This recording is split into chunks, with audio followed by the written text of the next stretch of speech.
এটা উদণ্ড ডাম্পাৰ চালকে আমাৰ হাঁহি মাতি থকা সংসাৰখন চিৰদিনলৈ শেষ কৰি পেলালে। এখন ভৰি চিৰদিনলৈ হেৰুৱালো মই। আজিও মুকলি আকাশৰ তলত ডাম্পাৰ চালকজন, কিন্তু সলনি হৈ গ'ল আমাৰ জীৱনটো চিৰকাললৈ। সেইদিনা সন্ধিয়া স্বামী পত্নী দুয়ো ওলাই যাওঁতেই এখন ডাম্পাৰে দুয়োকে মহতিয়াই থৈ যায়। ৰাজপথতে ৰক্তাক্ত হৈ পৰি থকা দুয়োকে লৈ গ'ল হাস্পতাললৈ।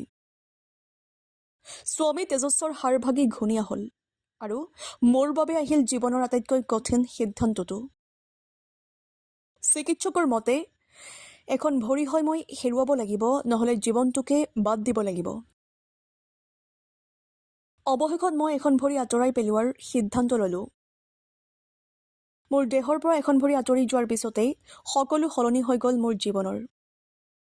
মই কেতিয়াও আৰু আগৰ দৰে খোজকাঢ়িব নোৱাৰোঁ এতিয়া। আনহাতে দুখৰ কথা যে ডাম্পাৰ চালকজনে 3 দিনত বেইল পালে আৰু আমাৰ জীৱন চিৰদিনলৈ অন্ধকাৰ হৈ ৰ'ল। এতিয়া দুয়োৰে সাহস হৈ জীৱন বাটত আগবঢ়াৰ বাহিৰে একোৱে নাথাকিল।